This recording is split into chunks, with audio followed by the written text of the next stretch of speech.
অরুণাচলের তাওয়াং রুটে বেড়াতে এলে সবার মনে আকাঙ্ক্ষা থাকে একটা রাত অন্তত সাংতি ভ্যালিতে থাকার। কিন্তু কেউ কি জানেন সাংতি ভ্যালির মতোই চোখ জুড়ানো সুন্দর এক ভ্যালি রয়েছে দিরাংয়ের আশেপাশে?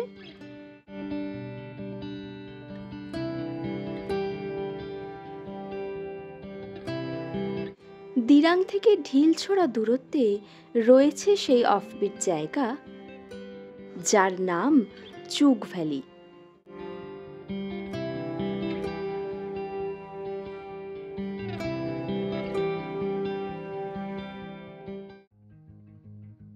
আমার অরুণাচল ট্রিপের অন্যতম উন্মাদনা ছিল এই চুগ ভ্যালিতে আসা। দিরাং পেরিয়ে রামা ক্যাম্প থেকে ডান দিকে বেঁকে গেছে চুগ ভ্যালি যাবার রাস্তা।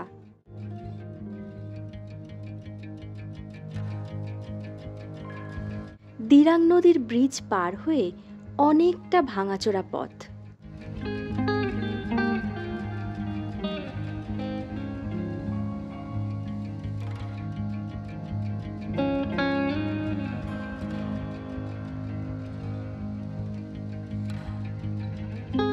দুধারে বিস্তীর্ণ উপত্যকা হলুদ সবুজ নানা রঙে উদ্ভাসিত।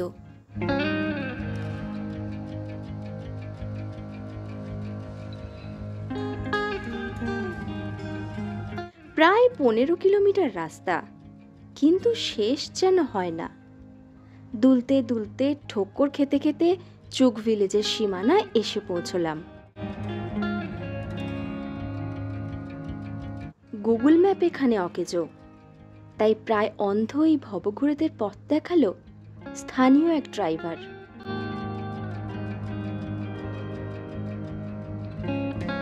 এই পাহাড়ি মানুষগুলোর সাহচর্য প্রতিবার কোনো না কোনো ভাবে আমরা পেয়েই থাকি।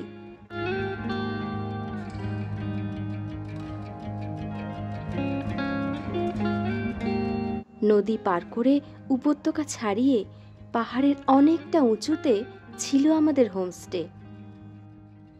তো সেই দিশারির পিছু পিছু আমরা অবশেষে পৌঁছে গেলাম আমাদের গন্তব্যে।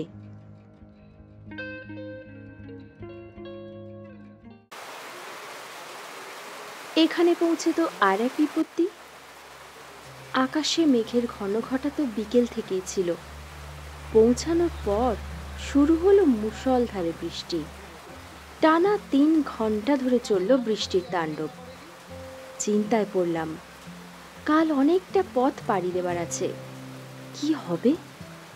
তার উপর কনকনে ঠান্ডায় স্যাঁতস্যাঁতে বৃষ্টির আবহাওয়ায় জবুথুবু অবস্থা। রাত প্রায় 8:30 নাগাদ বৃষ্টি থামলো। রাতের ভিউটা জাস্ট তোমাদের দেখাচ্ছি। ঘরের ভেতর বসে থাকা আমার দ্বারা হয় না একদমই। চলো হোমস্টের রাতের ভিউটা একটু ঘুরে দেখি।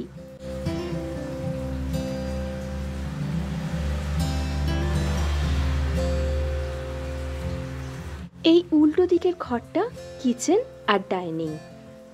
একটু পরেই ডিনারের ডাক আসবে, তার আগে একটু চারপাশটা ঘুরে নিচ্ছি।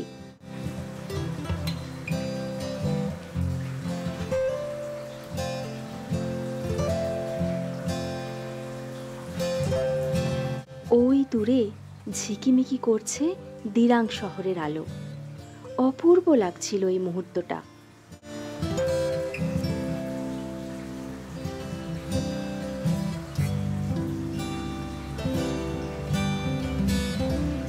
এখন ডিনার টাইম হয়ে গেছে, প্রায় 8:45 বাজে। আমি বলেছি 9টার সময় ডিনার দিয়ে দিতে, কারণ পরের দিন আমার অনেক লং জার্নি আছে। ওয়েদার একদম ভালো নয়, জানি না কাল কি হবে।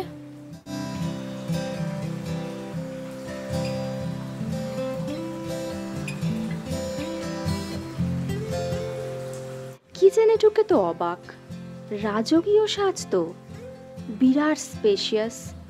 বড় গ্রুপ এলে একসাথে সবার জায়গা হয়ে যাবে আর আড্ডা জমে উঠবে।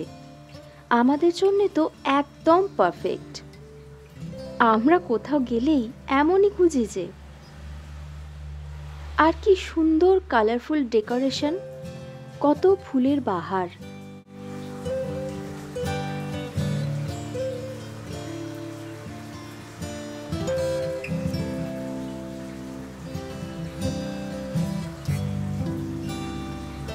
এই মানুষগুলো যারা ডিনার করছেন, ওনারা আমাদের হোমস্টে ওনারের আত্মীয়, এসেছেন দেখা করতে। একটু গল্পও হলো ওনাদের সাথে।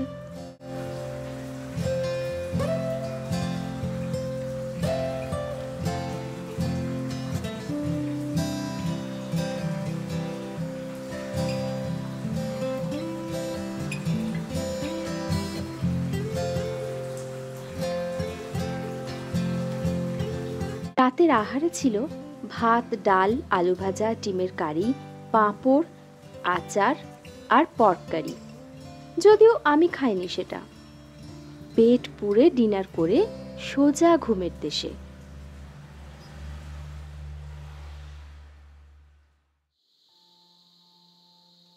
Good morning from Oak tree homestay, Chug valley. একটা মেঘলা ভিজে স্নিগ্ধ সকাল। একটা ওক গাছের বাগানকে ঘিরে গড়ে তোলা হয়েছে এই হোমস্টে, তাই এর নাম ওক ট্রি হোমস্টে।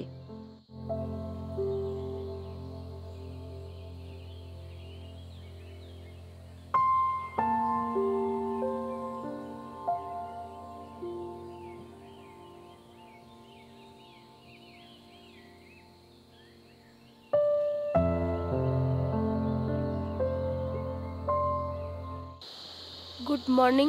দিরাং থেকে মোটামুটি 15-16 কিলোমিটার দূরে, ঘন্টাখানেক সময় লাগে আসতে। দিরাং থেকে ঘন্টাখানেক সময় লাগে। ওই যে আমার পিছনে যে পাহাড়ের রেঞ্জটা দেখা যাচ্ছে, ওই পাহাড়ের পিছন দিকটাই হচ্ছে সাংতি ভ্যালি, আর এই দিকটা হচ্ছে চুগ ভ্যালি। আর আমি যে হোমস্টেতে উঠেছি সেই হোমস্টেটার নাম হচ্ছে ওক ট্রি হোমস্টে। তোমাদের দেখাচ্ছি হোমস্টেটা এখন দিনের আলোয়। এই হোমস্টেতে আছে 3টে কাঠের কটেজ, একটা টেন্ট হাউস আর একটা ট্রি হাউস। 12-13 জনের আরামসে জায়গা হয়ে যায় এখানে।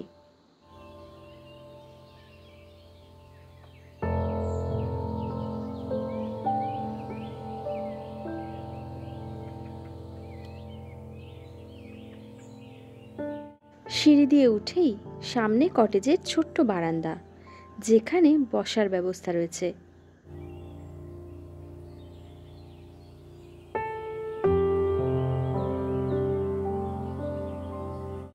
রুমের 3 জন সদস্যের জন্য 3টে চেয়ার আর টেবিল।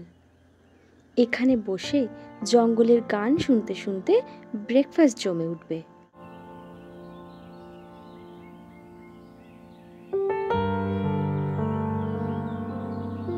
রুমের ভিতরটা খুব আরামদায়ক। বাইরে খুব ঠান্ডা হলেও রুমের ভিতরে কষ্ট হয় না। ট্রিপল বেডরুম, একটা ডাবল বেড আর একটা সিঙ্গেল বেড, মাঝে বেড সাইড টেবিল। খুব বেশি স্পেস নেই, তবে অসুবিধা হবে না। কার্পেট মোড়া ফ্লোর, আয়না আছে, আলনাও আছে। ঠান্ডার জায়গায় যেটা খুব দরকারি, এই যে ইলেকট্রিক কেটল। আর বেডসাইড প্লাগ পয়েন্টটা তো থাকতেই হবে। বাথরুমটা দেখিয়ে দিই। এখানে ওয়াশ বেসিন, কমোড, গিজার আছে, ভালো পরিষ্কার বাথরুম। আর এখানে 2টো বিছানা, ওখানে একটা সিঙ্গেল বিছানা। এটার 2000 টাকা রেন্ট শুধু ঘরটার। কটেজের বাইরে পিছন দিকটা ঘন ওক গাছের জঙ্গল। দিনের বেলাতেই ঝিঝি পোকার এক টানা আওয়াজ। এই কটেজগুলোর ভাড়া 2000 টাকা। খাবার খরচ আলাদা। অরুণাচলে কিন্তু আমাদের উত্তরবঙ্গ বা সিকিমের মতো মাথাপিছু থাকা খাওয়া হিসাবে রেট নেওয়া হয় না। এখানে দুটো খরচ আলাদা।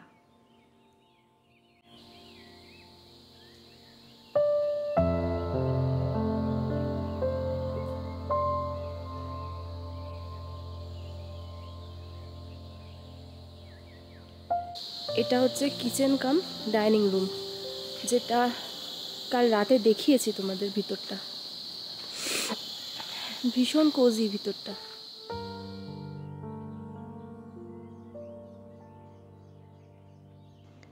অসাধারণ একটা টেন্ট হাউস রয়েছে, আলাদা করে টেন্টের লাগোয়া ছাউনি করা গোল টেবিল, পাহাড় উপত্যকার ভিউ দেখতে দেখতে খাবারের স্বাদ নেওয়ার সুযোগ। এই যে ফুলগুলো দেখা যাচ্ছে কসমস ফুল, এই ভ্যালিটাতে কসমসের জঙ্গল। আর একটা জিনিস হলো, গোটা জুগ ভ্যালি জুড়ে বিস্তীর্ণ কসমসের বাগান, বুনো ফুলের মতো পথের ধারে, ক্ষেতের পাশে, নদীর পাড়ে, যেখানে খুশি ফুটে আছে। কাল রাতে তো বিশাল বৃষ্টি হয়েছে, ভাবছিলাম আজকে সকালে কি হবে, কিন্তু এখন দেখছি একটু একটু রোদ উঠেছে। আর কিন্তু মেঘলা আছে, ব্লু স্কাইটাও আছে, আবার নিচের দিকে মেঘও আছে, কিন্তু হালকা করে সূর্য উঠেছে। আর দেখো আমার পেছনে পুরো কসমসের জঙ্গল।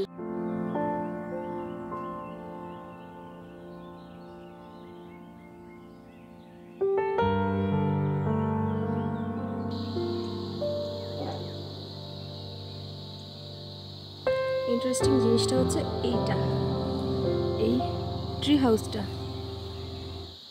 এই হলো সেই ট্রি হাউস। এই ওক ট্রি হোমস্টে স্থানীয়দের কাছে বিখ্যাত হচ্ছে এই ট্রি হাউসের জন্যে। গতকাল আমরা আমাদের হোমস্টের সন্ধান পেয়েছিলাম এই গাছবাড়ির পরিচিতি দৌলতে। ট্রি হাউসের ভাড়া কিন্তু ৩,০০০ টাকা।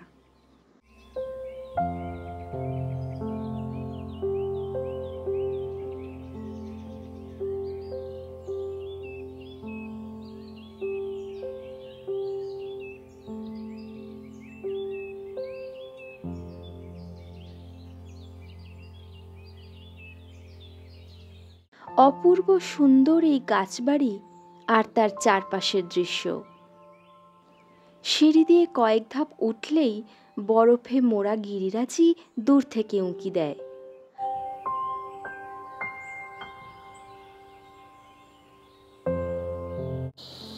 এই হোমস্টেটা চুক ভ্যালির অনেকটা উপরের দিকে।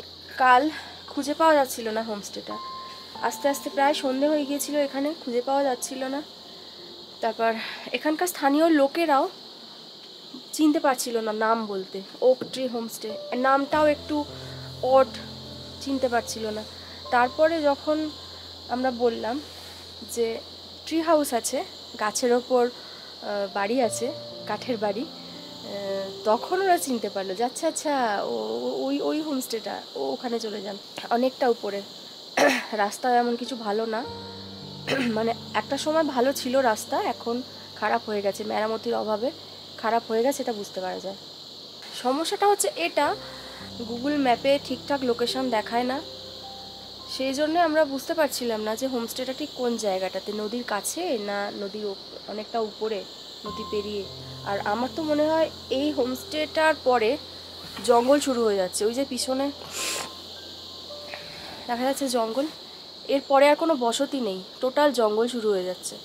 চুক ভিলেজটা কিন্তু এর আগে, এরপরে আর কিছু নেই, পুরো জঙ্গল। এমনিতেই অফবিট নির্জন এই উপত্যকার সবচেয়ে নির্জন নিরিবিলি দিকটা বোধ হয় এখানেই। এই হোমস্টের সীমানা পার করলেই আর কোনো বসতি নেই, শুরু হয় জঙ্গল। আর জঙ্গলের পিছনে মাথা উঁচিয়ে দাঁড়িয়ে আকাশ ছুঁচ্ছে হিমালয়। জঙ্গল থেকে মাঝে মাঝে কাঠুরিয়াদের আওয়াজ ভেসে আসে।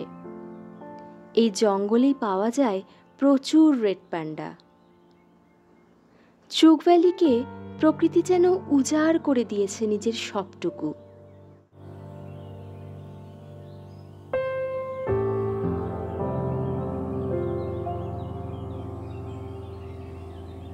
চুক ভ্যালি দিরাংয়ের স্বল্প পরিচিত একটা ভ্যালি। তাওয়াং থেকে দূরত্ব প্রায় ১৪৩ কিলোমিটার। ৪.৫ ঘন্টার মতো সময় লাগে এখান থেকে তাওয়াং যেতে বা আসতে। দিরাং থেকে এর দূরত্ব ১৫ কিলোমিটার। রাস্তা খারাপ হওয়ার জন্যে আর গুগল ম্যাপে এর পথনির্দেশ না থাকার জন্যে এই 15 কিলোমিটার পথ অনেকটা বেশি সময় লাগে যেতে। এখানে এয়ারটেল, বিএসএনএল ছাড়া অন্য কোনো ফোনের নেটওয়ার্ক পাওয়া যায় না। ওইখান দিয়ে নদীর আওয়াজটা আসছে, ওইখান দিয়ে নদীটা ভেসে যাচ্ছে। ভীষণই শান্ত একটা জায়গা, ভীষণ শান্ত, কোনো কোলাহল নেই। সাংতি ভ্যালি যেমন এখন অনেকটা ক্রাউডেড হয়ে গেছে, অরুণাচল তাওয়াং ঘুরতে এলেই সাংতি ভ্যালিতে সবাই যাচ্ছে, কিন্তু চুক ভ্যালি এখনও সেইভাবে পপুলার হয়নি। হোমস্টেও আছে, অল্প স্বল্পই কিছু আছে হোমস্টে, কিন্তু সাংতি ভ্যালির মতো চুক ভ্যালি এখনও পরিচিতি পায়নি, নামই শোনেনি বেশিরভাগ পর্যটক। সত্যি এটা কিন্তু ওয়ার্থ ভিজিটিং প্লেস। আমার এরকম জায়গা খুব ভালো লাগে, এরকম শান্ত নিরিবিলি, কেউ থাকবে না, আর সত্যিই এখানে কেউ নেইও, খুব হাতে গোনা পর্যটক। হয়তো আগামী দিনে এটাও সাংতি ভ্যালির মতোই ক্রাউডেড হয়ে যাবে, সবাই আসবে, কারণ এতটা সুন্দর একটা জায়গা মানুষ না এসে তো থাকতে পারবে না। যদি মানুষের কাছে পরিচিতি পায়, জানতে পারে মানুষ যে এরকম একটা সুন্দর ভ্যালি আছে, অবশ্যই আসবে।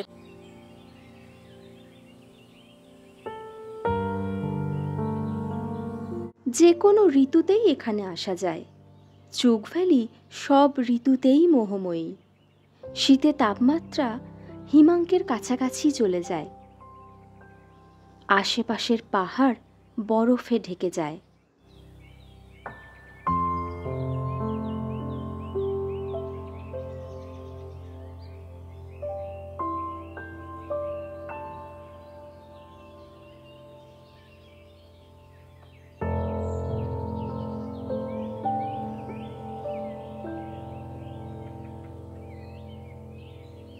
ভ্যালির মাঝ বরাবর বইছে চুগ নদী। ওই দূরের পাহাড়টাই দিরাং। চুগ ভ্যালিতে থাকার জন্যে 3-4টেই হোমস্টে আছে আপাতত। এখন যেটায় আমি রয়েছি আর একটা ঠিক এর উল্টো দিকেই চুগ ভ্যালি হোমস্টে। আরও একটা সুন্দর হোমস্টে আছে, তবে সেটা নিচের দিকে নদীর পাড়ে।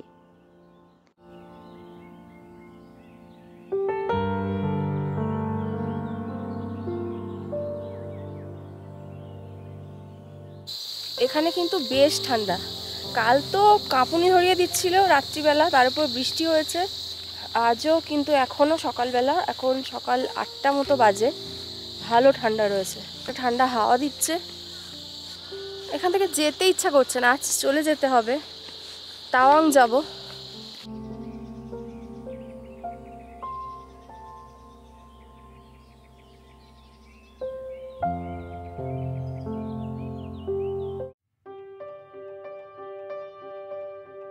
হিমালয়ের গভীরে 5000 ফুট উচ্চতায় এই চোখ জুড়ানো সবুজ উপত্যকায় মনপা উপজাতিদের বাস।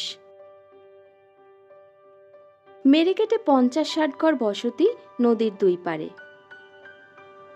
খেতিবাড়ি, পশুপালন এইভাবেই দিন গুজরান হয়। মূলত জঙ্গলের ওপরেই এরা নির্ভরশীল। আছে কিছু বৌদ্ধ গুম্ফা, মনাস্ট্রি।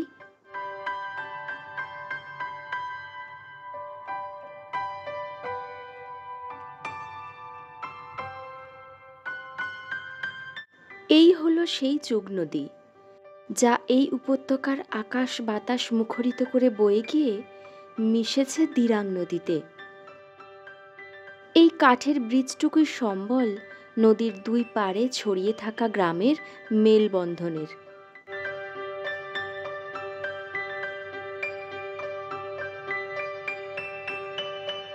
খরস্রোতা এই নদীর পাড়ে বসে গোটা দিন কেটে যায়।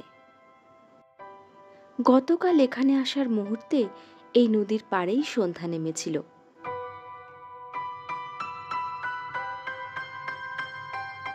নদীর ধারের যে হোমস্টের কথা বলেছিলাম, এই সেই হোমস্টে, ড্রোমা হোমস্টে। বেশি চড়াইতে না গিয়ে যদি চান নদীর কাছাকাছি ভ্যালির উপর থাকবেন, তাহলে এখানে থাকতে পারেন। এই হোমস্টের লোকেশনটাও দুর্দান্ত।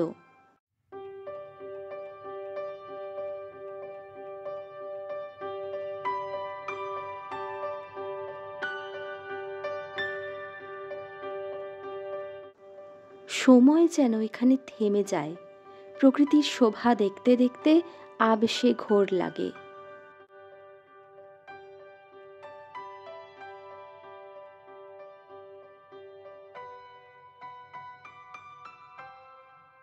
আপনার তাওয়াং ভ্রমণ আইটিনারিতে একটু বদল এনে দিরাংয়ে রাত্রিবাস না রেখে চুগ ভ্যালিকে বেছে নিতে পারেন। একদম অফবিট, নিরিবিলি, অথচ খরচও বেশি না।